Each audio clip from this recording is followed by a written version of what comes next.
Most welcome dear students, आप सभी लोगों का स्वागत है आपके अपने यूट्यूब चैनल डी सर पर। लेखा शास्त्र कक्षा 12 कॉमर्स के वे विद्यार्थी जो कि लेखा शास्त्र अकाउंटेंसी उनका सब्जेक्ट है डिस्टेंस। तो आज का ये सेशन उन बच्चों के लिए बहुविकल्पीय प्रश्नों का ये मोस्ट इंपॉर्टेंट सेशन रहेगा डिस्टेंस। और जितने भी प्रश्नों को शामिल किया गया है, सब एक से बढ़कर एक हैं और आपके एग्जाम में पूछे जाने के इन प्रश्नों की पूरी संभावना है। और डिस्टेंस मैक्सिमम जो प्रश्न होंगे बहुविकल्पी वो यहाँ से देखने को आपको ज़रूर मिलेंगे आपके बोर्ड एग्जामिनेशन में। तो वीडियो में अंत में रहेगा और वीडियो थोड़ा-सा भी हेल्पफुल रहेगा डिस्टेंस, तो इसे पूरा देखिए और इसे अपने क्लासमेट पर शेयर ज़रूर कर दीजिएगा। और साथ ही साथ ये उत्तर प्रदेश का तो देखिए मोस्ट इम्पोर्टेंट ये रहेगा ही उन लोग बच्चों के लिए। और उसके साथ ही साथ जो बिहार बोर्ड के बच्चे जो हैं, उत्तराखंड और एमपी बोर्ड की बात हो, चाहे राजस्थान बोर्ड की बात हो, चाहे झारखंड बोर्ड की, ये सभी के सभी जो स्टेट बोर्ड के बच्चे हैं, उन सभी के लिए आज का ये महत्वपूर्ण सेशन रहेगा और उनको निश्चित तौर पर ये प्रॉफिटेबल ये आज का लेक्चर होगा उनके लिए। तो चलिए से स्टार्ट करते हैं। क्लास 12 के बच्चों का जो सब्जेक्ट है वो लेखा शास्त्र, उसके महत्वपूर्ण बहुविकल्पी प्रश्नों की सीरीज को। तो कॉमर्स साइड के ट्यूशंस अभी हम लोग के पास बच्चों की संख्या, स्टूडेंटों की संख्या कम है। यदि आप लोग उनकी संख्या बढ़ाएँगे ट्यूशन, तो मैं कंटीन्यूअसली जो है वो उनके भी कंटेंट रेगुलरली देता रहूँगा। तो इसे दूर तक फैला दीजिए अपने क्लासमेट में पूरे। चलिए स्टार्ट करते हैं। पहला देखिए प्रश्न क्या है आप लोग का, आय व्यय खाता नहीं बनाया जाता है। देखिए आय व्यय खाता जो होता है नहीं बनाया जाता है क्लबों द्वारा, शिक्षण संस्थाओं द्वारा, घ जो दिया गया है व्यापारियों द्वारा, घ जो दिया गया है धर्मार्थ संस्थाओं द्वारा। आय व्यय खाता जो होता है डिस्टेंस वो व्यापारियों द्वारा नहीं बनाया जाता है, ठीक है। आय व्यय खाता जो है नहीं बनाया जाता है, किसके द्वारा नहीं बनाया जाता है? व्यापारियों द्वारा, ठीक है। तो पहले प्रश्न का जो विकल्प नंबर ग है वो करेक्ट हो जाएगा। चलिए अब बढ़ते हैं हम लोग यहाँ पर विकल्प प्रश्न संख्या 2 की ओर। देखिए दूसरा हम लोग का प्रश्न क्या है डिस्टेंस, संस्था के भवन हेतु दान होता है। संस्था के भवन हेतु दान होता है। व्यय होता है, दायित्व होता है, संपत्ति होती है या तो पूंजीगत हानि होती है। तो ये संस्था के भवन हेतु अगर दान देखा जाए तो वो दायित्व होता है। क्या होता है? दायित्व होता है। यानी उस कार्य को कराना वो एक व्यक्ति का मतलब अपने प्रति लोगों का दायित्व बन जाता है। तो यहाँ पर जो दूसरा प्रश्न है इसका राइट आंसर क्या हो जाएगा? विकल्प नंबर ख। बढ़ते हैं तीसरे महत्वपूर्ण प्रश्न की ओर। चालू चालू खाता है। चालू खाता क्या होता है? व्यक्तिगत होता है, वास्तविक खाता होता है, जमा ब्याज खाता होता है, इनमें से कोई नहीं। रेगुलेशंस अगर देखा जाए चालू खाता के बारे में तो ये मुख्य रूप से क्या होता है? व्यक्तिगत होता है। तो तीसरे प्रश्न का राइट आंसर जो हो जाएगा विकल्प नंबर क करेक्ट हो जाएगा। महत्वपूर्ण प्रश्नों की सीरीज में डिस्कस हम लोग बढ़ते हैं यहाँ पर। अब आप लोगों के क्वेश्चन नंबर 4 की ओर। देखिए चौथा हम लोग का प्रश्न क्या है यहाँ पर, और जितने भी डिस्कस मैं डिस्कशन करूँगा आप लोगों के साथ, ये पूरा का पूरा सेशन बहुत ज़्यादा मोस्ट इंपॉर्टेंट रहेगा और निश्चित तौर पर आपको ये लाभान्वित करेगा। और यहाँ से प्रश्न आप लोग को आपके बोर्ड एग्जामिनेशन में ज़रूर देखने को मिलेगा डिस्कस।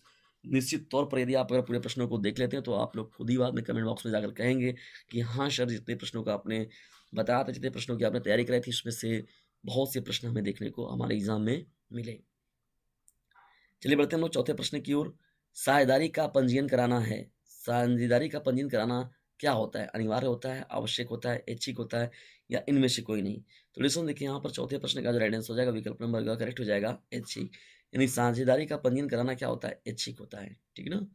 तो चौथे प्रश्न का ग ऑप्शन जो होगा वो करेक्ट हो जाएगा। चलिए बढ़ते हैं हम लोग आगे नेक्स्ट प्रश्न की ओर। देखिए पांचवा हम लोग का प्रश्न क्या है, प्रश्नों को तेजी में देखा जाए और याद रखिएगा समय बिल्कुल भी आप लोग के पास नहीं है, रेगुलरली स्टडी कीजिए।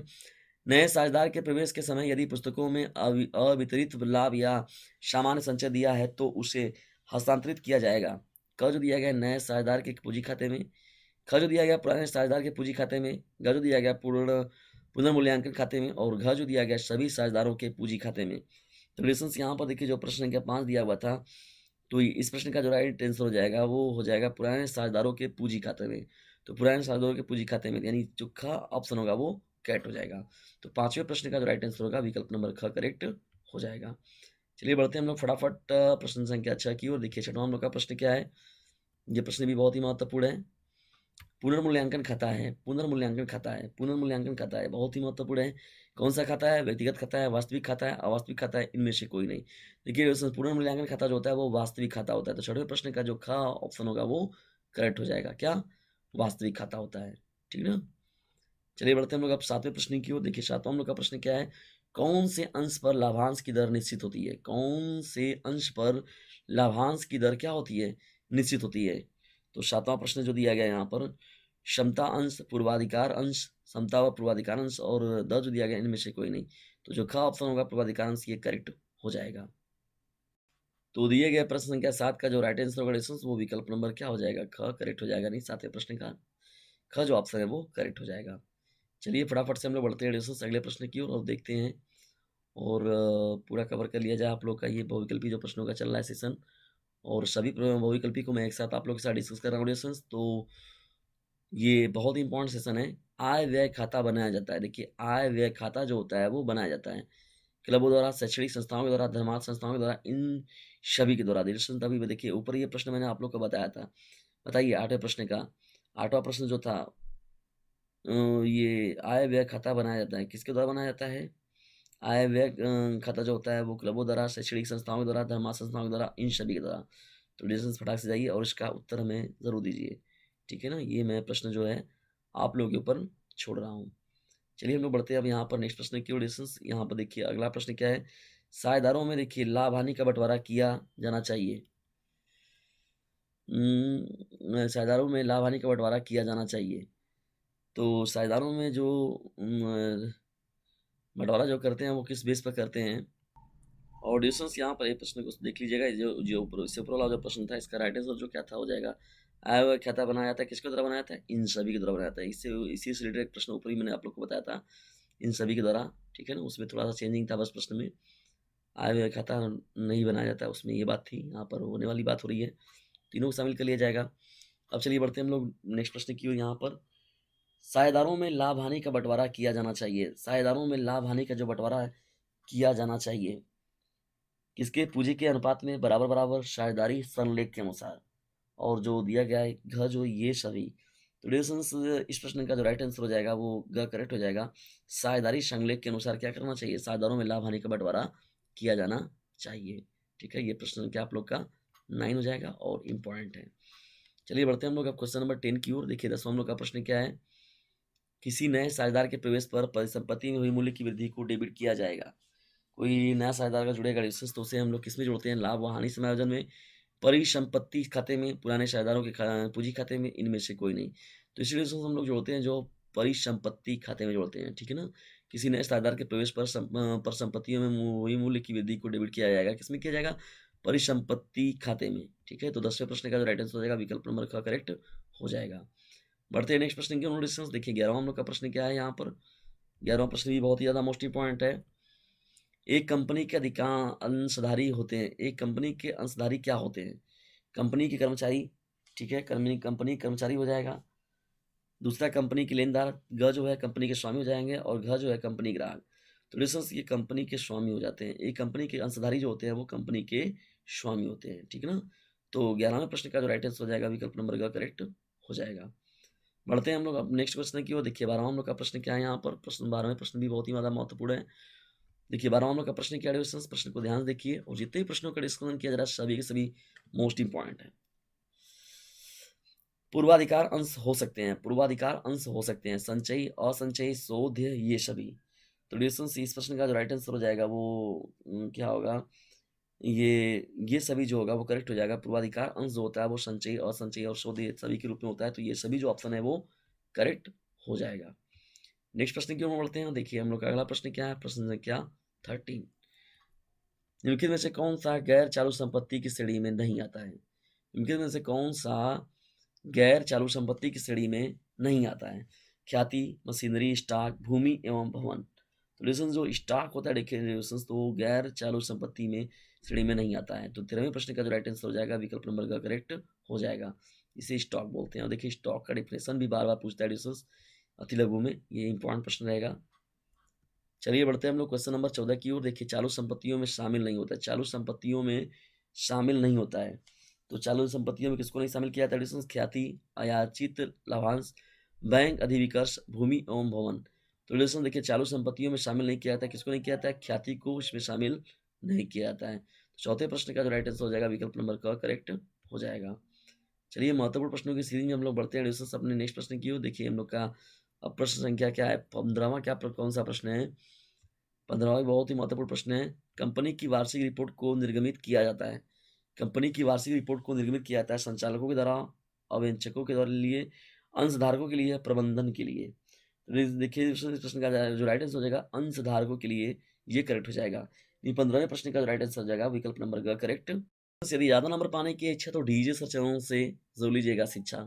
लोगों के अंदर ज्ञान की पुंगी बजाना, ना कि गानों का रिमिक्स बजाने। डिस्टेंस नाम तो है चैनल का डीजे सर, लेकिन यहाँ पर गानों का रिमिक्स नहीं बजता बल्कि गानों का रिमिक्स बजता है। और बोर्ड एग्जामिनेशन में यदि टावर बनने की इच्छा तो डीजे सर चैनल से जरूर लीजिएगा शिक्षा। चलिए बढ़ते हम लोग अब नेक्स्ट प्रश्न की ओर। रोकड़ प्रवाह विवरण तैयार किया जाता है। रोकड़ प्रवाह विवरण तैयार किया जाता है किसके द्वारा तैयार किया जाता है? आर्थिक चिट्ठा से, लाभ हानि विवरण से, अतिरिक्त सूचनाओं से, इन सभी से। तो लिक्विडेशन जो रोकड़ प्रवाह विवरण जो होता है वो सभी से किया जाता है। तो ये जो विकल्प नंबर घ होगा वो करेक्ट हो जाएगा। 16वें प्रश्न का जो विकल्प नंबर घ है वो करेक्ट है। चलिए बढ़ते हैं नेक्स्ट प्रश्न की ओर यहाँ पर, और बढ़ते हैं हम लोग 17वें प्रश्न की ओर। 17वां प्रश्न जो है हम लोग का एडिशन देखिए क्या है। और एडिशन यदि वीडियो सेशन आप लोग को लंबा लग रहा है एडिशन तो रुक जाइएगा, वहीं पर देख लीजिए वहां तक उतना पूरा। और लेकिन हाँ, पूरा कंप्लीट देखिएगा, रोक रोक कर देखिए लेकिन कंप्लीट पूरा देखिएगा। ठीक है, कहीं ऐसा ना हो कि 15 प्रश्न आप तो देख लिए, बाद में पता चला 16वां 17वां आपके बोर्ड में आ गया, तो आप बहुत पछताएंगे कि मुझे ये प्रश्न भी देख लेना चाहिए था। तो इसलिए ऐसा कभी भी वीडियो को स्किप मत किया करिए, पूरा कंप्लीट देखा करिए डिस्टेंस। ठीक है, भरपूर यदि उसका लाभ चाहिए तो उसे कंप्लीट जरूर देखा करिए। चलिए अब हम लोग बढ़ते हैं यहाँ पर। ऋण पत्रों का निर्गमन होता है। ऋण पत्रों का निर्गमन होता है प्रचालन क्रियाकलाप, निवेश क्रियाकलाप, वित्तीय क्रियाकलाप, इनमें से कोई नहीं। देखिए ऋण पत्रों का निर्गमन जो होता है उसे वित्तीय क्रियाकलाप के रूप में वो शामिल किया जाता है, या तो उसमें हम लोग रखते हैं। चलिए अब आते हैं हम लोग अब क्वेश्चन नंबर अपने नेक्स्ट प्रश्न की ओर, और देखते हैं प्रश्नों की संख्या में हम लोग प्रश्न संख्या कौन 18वां। प्रवर्तन व्यय कहलाते हैं प्रारंभिक व्यय, आयगत व्यय, पूंजीगत व्यय, और उसके साथ ही साथ जो यहाँ पर लिखा गया इनमें से कोई नहीं। तो प्रवर्तन व्यय जो होता है डिस्टेंस वो होता है प्रारंभिक व्यय होता है। ठीक है, तो 18वें प्रश्न का विकल्प नंबर जो का होगा वो करेक्ट हो जाएगा। ठीक है, कौन सा विकल्प? विकल्प नंबर का। चलिए हम लोग आगे बढ़ते हैं और देखते हैं क्वेश्चन नंबर नेक्स्ट को।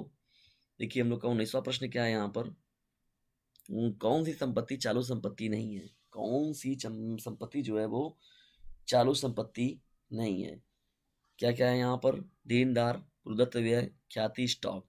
तो लिसन, जो ख्याति होता है यहाँ पर वो क्या होता है? चालू संपत्ति के रूप में नहीं देखा जाता है इसको, क्या जो ख्याति है। तो निश्चित प्रश्न का विकल्प नंबर ग जो होगा वो करेक्ट हो जाएगा। चलिए आगे बढ़ते हैं हम लोग और बढ़ते हैं क्वेश्चन नंबर 20 की ओर।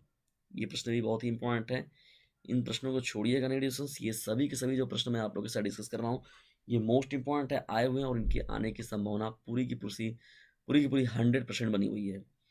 तुलनात्मक विवरणों को यह भी कहते हैं। तुलनात्मक विवरणों को क्या क्या क्या बोलते हैं डिस्टेंस हम लोग? क्रियाशील विश्लेषण, क्षैतिज विश्लेषण, लंबवत विश्लेषण, बाह्य विश्लेषण। डिस्टेंस देखिए हम लोग इसे क्षैतिज विश्लेषण भी बोलते हैं। तुलनात्मक विवरणों को क्या कहा जाता है? क्षैतिज विश्लेषण भी कहते हैं। तो 20वें प्रश्न का राइट आंसर हो जाएगा विकल्प नंबर ग करेक्ट, ख करेक्ट हो जाएगा। ख जो होगा इसका सही होगा। ठीक है, ग मत समझ लीजिएगा। 20वें का विकल्प नंबर ख। चलिए आगे बढ़ते हैं हम लोग यहाँ पर और देखते हैं प्रश्नों की सीरीज में 21वें प्रश्न की ओर डिस्टेंस। और देखिए 21वां जो प्रश्न है बहुत ही ज़्यादा, ये भी प्रश्न जो है बहुत ही इंपॉर्टेंट है और पूछा गया प्रश्न है डिस्टेंस। और इस प्रश्नों के पूछे जाने की संभावना जो है वो आगे भी बनी हुई है। तो संभावना पर हम लोग ले रहे हैं और प्रोबेबिलिटी हमेशा ज़्यादा कर रखिएगा कि ये पूछा जा सकता है। कन्फर्म है इन प्रश्नों का पूछा जाना। आय व्यय खाता क्या है? व्यक्तिगत खाता है, वास्तविक खाता है, नाम मात्र खाता है, इनमें से कोई नहीं। तो लिसन ये देखिए, नाम मात्र का खाता होता है। क्या होता है? आय व्यय जो खाता होता है वो मुख्य रूप से बस खाली ये कि हाँ कितना लाभ और कितना आय व्यय क्या हुआ, तो ये एक नाम मात्र का खाता होता है। तो 21वें प्रश्न का जो राइट आंसर हो जाएगा विकल्प नंबर ग जो होगा वो करेक्ट हो जाएगा। ठीक है डिस्टेंस, ये बहुत ही ज़्यादा इंपॉर्टेंट प्रश्न है, इन प्रश्नों को बिल्कुल भी छोड़िएगा नहीं, पहले ही मैंने आप लोग को बताया है। चलिए बढ़ते हैं हम लोग 22वें प्रश्न की ओर। देखिए 22वां हम लोग का प्रश्न क्या है? साझेदारों के चालू खाते उसी दशा में खोले जाते हैं जबकि उनकी पूंजी क्या होती है? स्थिर हो, परिवर्तनशील हो, ये सभी हो, या तो इनमें से कोई नहीं। लेकिन दोस्तों साझेदारों के चालू खाते तभी उसी दशा में खोले जाते हैं जबकि उनकी पूंजी क्या रहती है? स्थिर रहती है। ठीक है, तो 22वें प्रश्न का जो राइट आंसर हो जाएगा विकल्प नंबर का करेक्ट हो जाएगा। ठीक है, ये प्रश्न भी पूछा गया प्रश्न है डिस्टेंस और इम्पॉर्टेंट भी है 22वां प्रश्न। चलिए हम लोग बढ़ते हैं प्रश्न संख्या 23 की ओर। 23वां देखिए हम लोग का प्रश्न क्या है डिस्टेंस, ये भी बहुत ही महत्वपूर्ण प्रश्न है। प्रश्न कुछ इस प्रकार से है, फर्म के लिए साझेदार के आहरण पर ब्याज क्या है? फर्म के लिए साझेदार के आहरण पर ब्याज क्या है? जो क विकल्प दिया गया है आय है, ख जो दिया व्यय है, और ख दिया गया है आय है, ग जो दिया गया है हानि है, और घ जो दिया गया है लाभ है। तो डिस्टेंस 23वें प्रश्न का जो राइट आंसर हो जाएगा इस प्रश्न का जो राइट आंसर हो जाएगा डिस्टेंस विकल्प नंबर ख जो होगा वो करेक्ट हो जाएगा। फर्म के लिए साझेदार के आधार पर ब्याज जो देता है वो कौन देता है? आय देता है, ठीक है। तो 23वें प्रश्न का विकल्प नंबर ख जो होगा वो करेक्ट हो जाएगा। चलिए बढ़ते हैं हम लोग यहाँ पर क्वेश्चन नंबर अब 24 की ऑडियंस, और धीरे-धीरे देखिए बहुविकल्पी प्रश्नों की सीरीज में लगभग पूरा का पूरा डिस्कशन हम लोग ये बहुविकल्पी डिस्कशन करने वाले हैं आप लोग के साथ, और इन सभी प्रश्नों में एक भी प्रश्न को छोड़िएगा नहीं, और सभी जो प्रश्न शामिल किए गए वो ए ग्रेड के हैं, और निश्चित तौर पर आप लोग को ये लाभ पहुँचाने वाले सभी प्रश्न हैं। अ, ब, त और श एक फर्म के साझेदार हैं। द नए साझेदार के रूप में प्रवेश करता है, तो क्या होगा इसमें? अ, ब और श एक फर्म के साझेदार फर्म में साझेदार हैं। द नए साझेदार के रूप में प्रवेश करता है, तो इनमें से क्या होगा? ठीक है डिस्कस। तो पुरानी फर्म का विघटन होगा, पुरानी फर्म तथा पुरानी साझेदारी का विघटन होगा, पुरानी साझेदारी पुनर्गठित होगी और उपयुक्त में से कोई नहीं। तो देखिए डिस्कस से क्या होता है, पुरानी जो साझेदारी होती है उसका पुनर्गठन फिर से होगा। तो पुरानी साझेदारी क्या होगी? पुनर्गठित होगी। तो 24वें प्रश्न का जो राइट आंसर हो जाएगा विकल्प नंबर ग करेक्ट हो जाएगा। चलिए 24वें प्रश्न के बाद हम लोग बढ़ते हैं अब यहाँ पर प्रश्न संख्या 25 की ओर डिस्कस। देखिए 25वां हम लोग का प्रश्न क्या है यहाँ पर पूछा गया, ये भी इम्पोर्टेंट प्रश्न है, लेखा शास्त्र का ये बहुत ही महत्वपूर्ण सेशन चल रहा है, मैंने पहले ही आप लोग को बताया, और एक भी प्रश्न यहाँ पर छोड़ने लायक नहीं है डिस्कस, इन प्रश्नों को एक भी मत छोड़िएगा। फर्म में नए साझेदार द्वारा ख्याति की रकम नगद लाने पर पुराने साझेदार में बांटी जाती है। लाभ विभाजन के पुराने अनुपात में, लाभ विभाजन के नए अनुपात में, और पुराने साझेदार द्वारा त्याग किए गए हिस्से के अनुपात में, और घ जो दिया गया इनमें से कोई नहीं। तो फर्म में नए साझेदार द्वारा ख्याति की रकम नकद लाने पर पुराने साझेदार में बांटी जाती है। किस दर पर? तो पुराने साझेदारों द्वारा त्याग किए गए हिस्से के अनुपात में।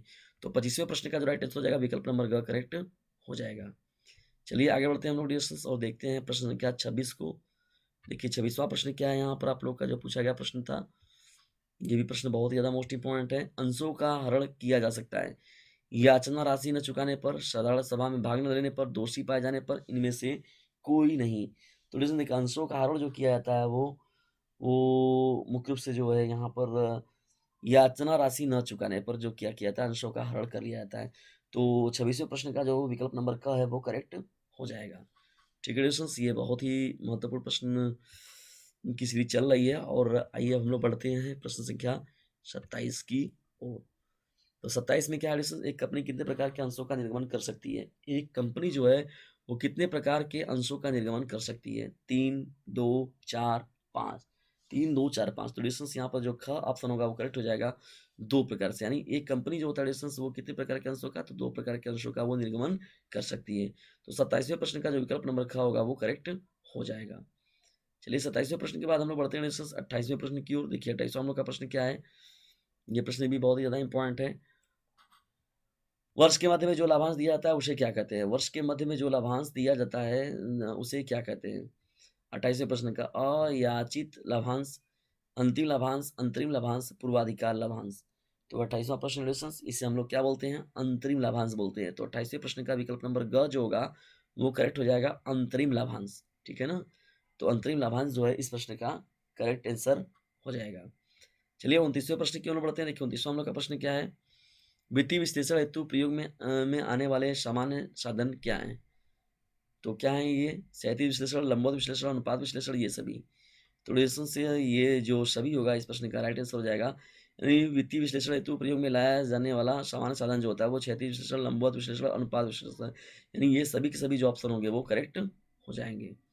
जब बढ़ते हैं हम लोग 30वें प्रश्न की ओर, और देखिए देखते ही देखते हम लोग अपने आ गए अंतिम प्रश्न की ओर, और आज के सेशन का हम लोग का ये अंतिम प्रश्न भी रहेगा। तो रोकड़ प्रवाह विवरण किस लेखांकन प्रमाप के आधार पर बनाया जाता है? तो ये हम लोग का अंतिम प्रश्न है और इम्पॉर्टेंट भी है। तो AS3 जो होगा इस प्रश्न का राइट आंसर हो जाएगा, ठीक है। 30वें का प्रश्न डिस्टेंस ये रहे मोस्ट इम्पॉर्टेंट 30 बहुविकल्पी प्रश्नों की सीरीज, जो कि लेखा शास्त्र का था और सभी विद्यार्थियों के लिए बहुत ही महत्वपूर्ण था। उत्तर प्रदेश के बच्चों के लिए तो मोस्ट इम्पॉर्टेंट है, और उसके साथ ही साथ बिहार बोर्ड, उत्तराखंड बोर्ड और MP बोर्ड, और जितने भी आप लोग के अदर स्टेट के बोर्ड के बच्चे हैं उनके लिए भी ये बहुत ही महत्वपूर्ण रहेगा। और इसमें यदि वीडियो थोड़ा सा ही आप लोग को हेल्पफुल लगता है तो इसे लाइक करें, शेयर करें, और चैनल पर चैनल को सब्सक्राइब करना बिल्कुल भी ना भूलें। जल्दी मिलते हैं किसी अन्य वीडियो में किसी अन्य टॉपिक के साथ, तब तक के लिए टेक केयर, गुड बाय, जय हिंद, जय भारत।